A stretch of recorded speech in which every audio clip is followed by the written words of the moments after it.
سلام، اسم من حسن خزاییه و من از سال 2003 میلادی تو کار املاک هستم و از سال 1989 میلادی هم وارد کانادا شدم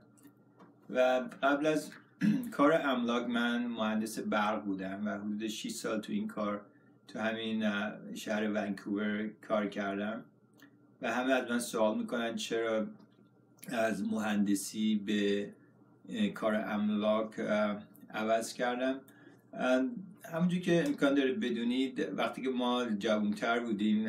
دوره ما پدر مادرمون همیشه میخواستن بچه ها یا مهندس باشن یا دکتر. من هر موقع تو بیمارستان میرم حالم بد میشه، فقط تصمیم گرفتم که تو کار مهندسی برم و سریع به دانشگاه ویکتوریا رفتیم و مدرک مهندسیمون هم گرفتیم و بعد از 6 سال کار کردن تصمیم گرفتم که این کار واسه من نیست. تغییر بزرگی انجام دادم و همیشه تو کار املاک علاقه‌مند بودم و کارمو عوض کردم.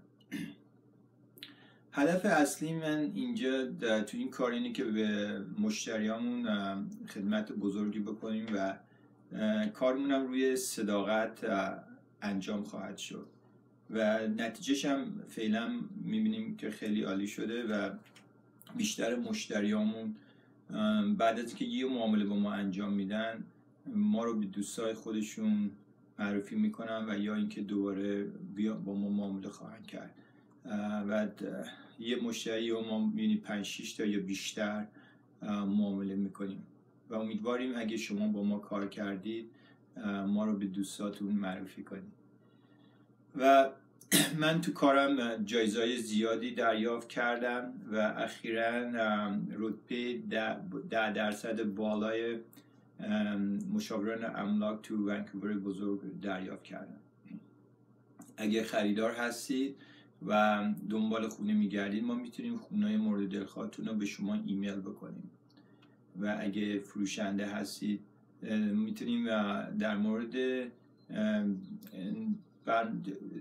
برنامه ریزایی که ما انجام میدیم تو خونه شما رو سریع بفروشیم